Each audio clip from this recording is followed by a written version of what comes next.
Hi, welcome to Cerro Punta, Panama. We are Pete and Diana Bima. We're both from Tulsa, Oklahoma. My original home, though, was Bellingham, Washington, where I spent 35 years. How did we get to Panama? That's a really good question. I owe it all to Diana. She got me thinking on Costa Rica, of all things, and the what if. And it took me a while to understand why I would want to do something like that. But when she kind of opened my eyes and said, hey, we could retire early, we could live the life together rather than going back and forth to work, spending 12 hours a day at work. So that process happened about 4 years ago. We started looking at Costa Rica, like I said, and then I asked the engineering questions, because I'm an engineer, the what if.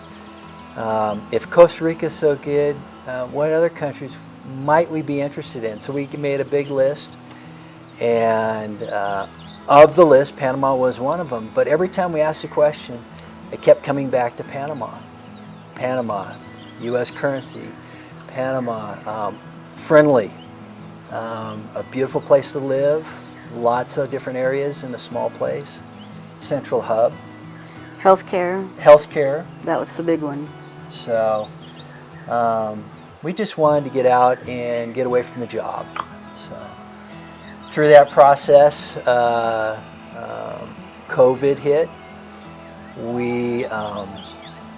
Diana retired, and then it was on me to retire. When COVID hit, my company that I've been with for 30 years had a buyout, and I raised my hand. So lo and behold, 6 months before we got here, they offered me a buyout, and things just rolled. We had scheduled a tour with Jackie's Panama Relocation Tour, originally to come to Panama for 2 weeks, and that was before COVID hit, and then that got canceled. Then we decided to buy the online guide, and that was that was invaluable. Yeah, that gave us a lot of information. Couldn't have done it without that. Yeah. I would chime in a little bit about her video conference calls every Saturday. Excellent. That got us grounded. Every Saturday we listened to that. Yeah. So while we were selling our items, we would sit and listen, and learned a lot listening to all those conference calls.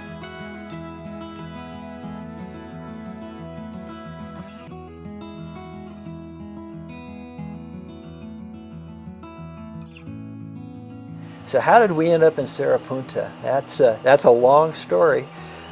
We originally had gotten a place next to Los Tablos. Was going to rent that for 6 months, starting in January. We got here in December. One of our targets was to live in Volcan and check it out, because we like that type of climate. We like that 60 to 75 degrees, a little bit of rain, that mountainous type climate.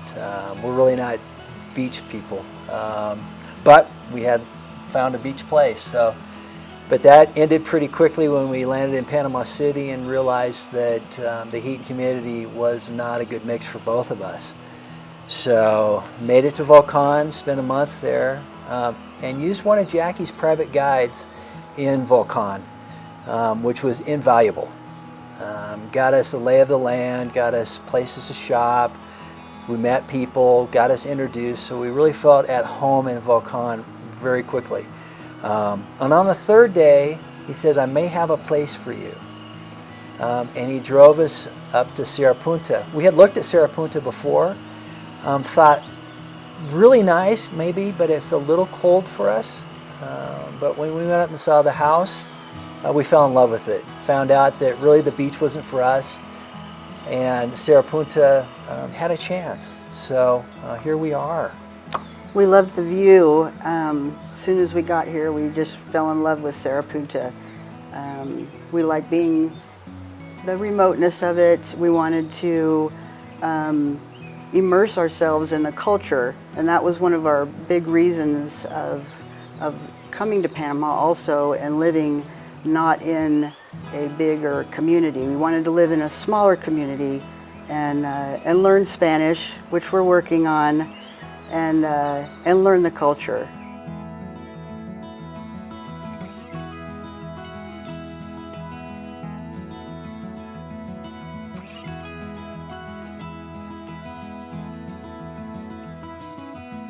We had a private tour guide that we hired when we first got here to Volcan, off of Jackie's guide, and he was extremely helpful. He took us to the bank, opened up a bank account, and I was concerned about health care, and he set us up a doctor's appointment, and which was very reasonable. We both got health care checks, and was it $10 each? $10 each, and we spent a good 45 minutes with the doctor. So really took an interest into our well-being and our health. So he also took us to the grocery store, showed us the different markets to find fruits and vegetables, the meat market, which places he liked, different places to find the pharmacy, find our medications, just showed us all around if we wanted to get our nails done or haircut, all the other things that people do. He was very, very helpful. We spent 3 days with him, and we enjoyed his company, and he listened to us, and he's one that helped us find the house.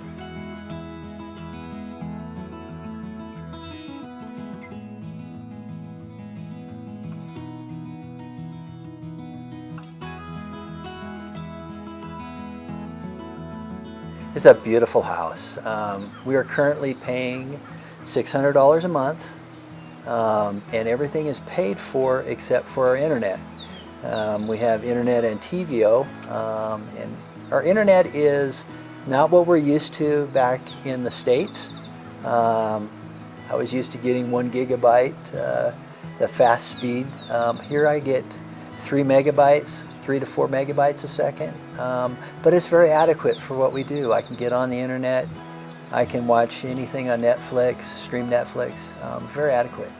A little bit about the house. The house is about 2,600 square feet, 2 bedrooms, 2 baths, central living. You'll see the pictures, it's gorgeous. But what really sold us on the house was the views. All the windows. Yeah, and the windows. Yeah. Okay. Also, a nice little bonus is all the birds. We've got hummingbirds every day out here, and a variety of birds that we get to see every day. Just gorgeous. And it also allows us to do a little bit of our own gardening and planting.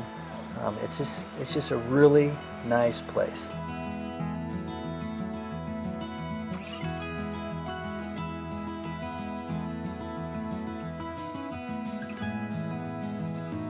I feel very safe here. I haven't had any issues with being threatened or feeling uncomfortable.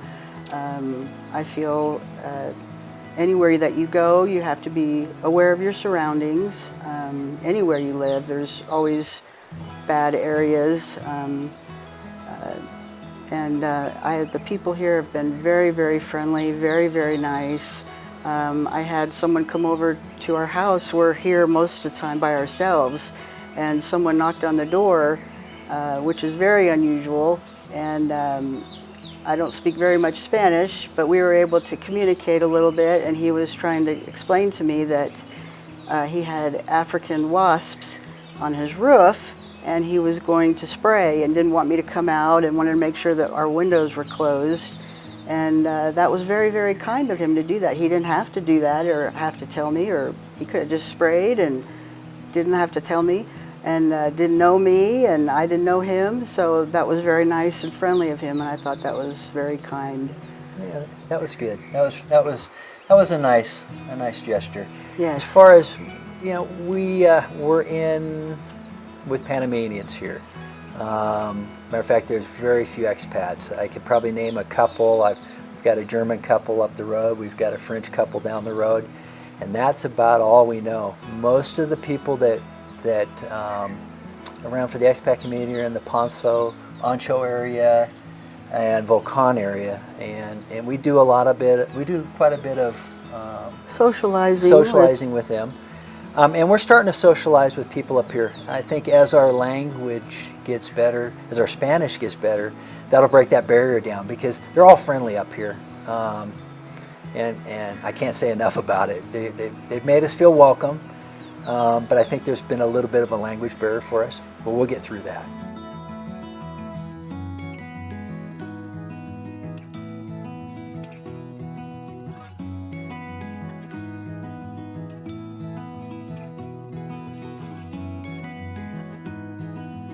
We build fires up here in the evening. It gets a little cool, not freezing cold like some people would think, but cool enough. We don't have any heat. There's no heat or air in the house.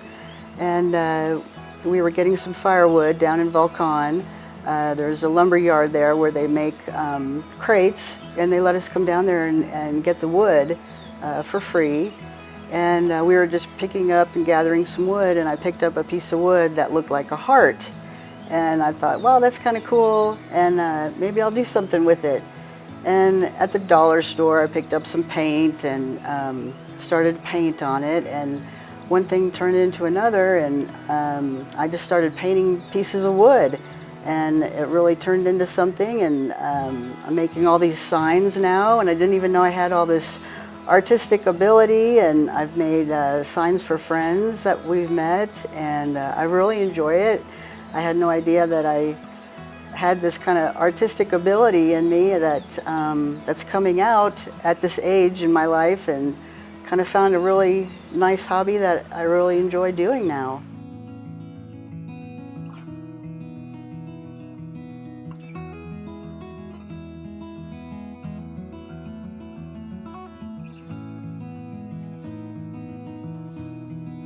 On healthcare, I do not have any health care right now.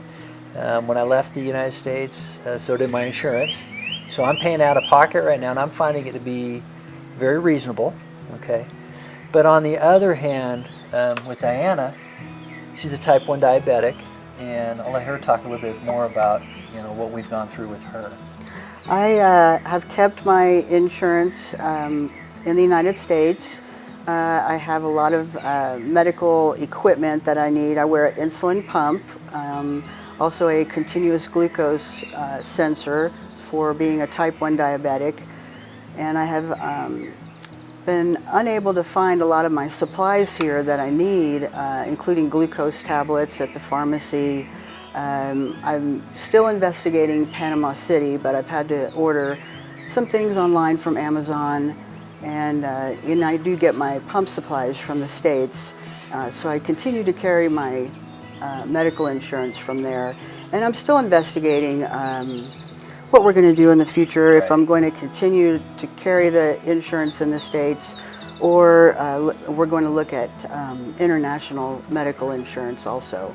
I do believe what I have found out here is that Panama does look at diabetics as a pre-existing condition, so I'm not sure how that's all going to work out, and I'm still learning, and I'm not haven't found all my answers yet, so I'm still investigating all of the possibilities here and how that's going to work out.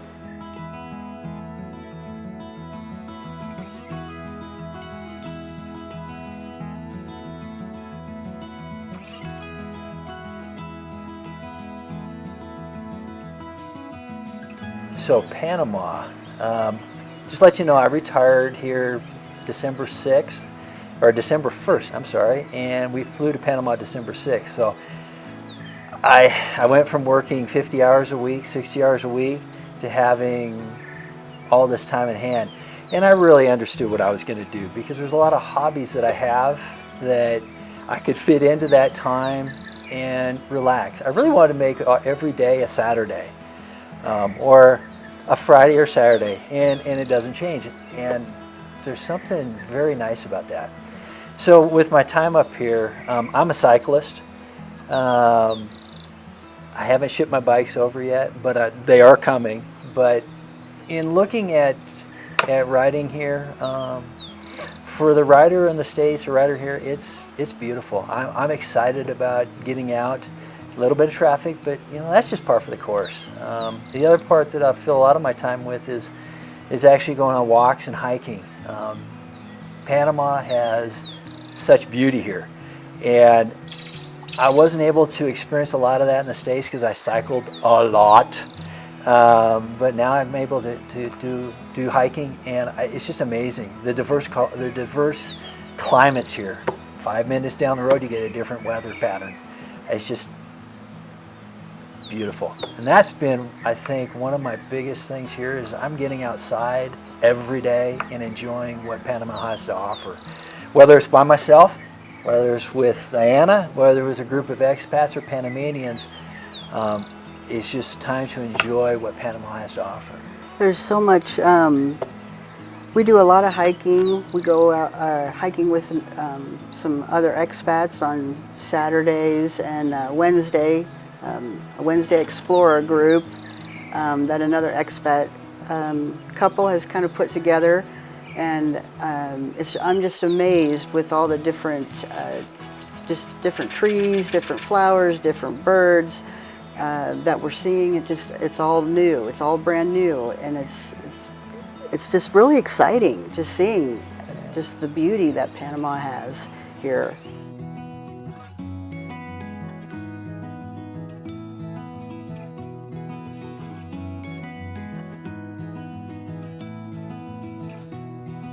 We decided to get married in Panama. We wanted to start our adventure. We'd been together for 5 years, and we talked a little bit about we were going to get married at some point, and then we decided we're starting this whole new adventure with our lives, so why not get married in Panama? And it was quite the adventure in getting married. You must be patient. There's a lot to learn here. We've heard that several times, that you have to have a lot of patience living in Panama. It's not the same as United States. Things are a lot slower. There's a lot of things that have to be done at different places. You can't just go to one place and get copies made. You have to go across the street and get a copy and take it back here. And it was a lot involved, but it was well worth it. And but patience is a big thing to have in coming to Panama. Just going anywhere, government agencies, you must have a lot of patience. Waiting in lines. Do your research. We spent the better part of 3 years doing our research, but even more important than doing your research, Jackie's guidance, Jackie's tour that we didn't get to go on, but Jackie's online guide was well worth it. Worth you it. can't put a dollar value on it. Just the contacts with their private groups to get things answered. We would not be able to do what we're doing now without that. Well, even after you buy the guide, then you're eligible for the Facebook page, and that answers so many questions. Also, with the other expats that have already made the move, we could ask questions to them, and they'd answer the questions. And now we're here, and other people are doing that, and we have the answers. So, I mean, that's huge. Yeah. But the research is. Especially going to a place that English isn't the first language. Matter of fact, it's just wherever it's spoken, it's a bonus. Okay, and for us, we knew 5 words of Spanish beforehand. But don't let that be a problem. Don't let that be a roadblock for you. There's many ways to get around it. I think we're living proof. There is no English spoke up here, but we find ways of communicating. But you have to be patient. Okay, this is I would call it the Latin American way of life. Is just, it will happen. It just may not happen right now, and it may not happen today, but it will happen. Okay, and it's all good. So.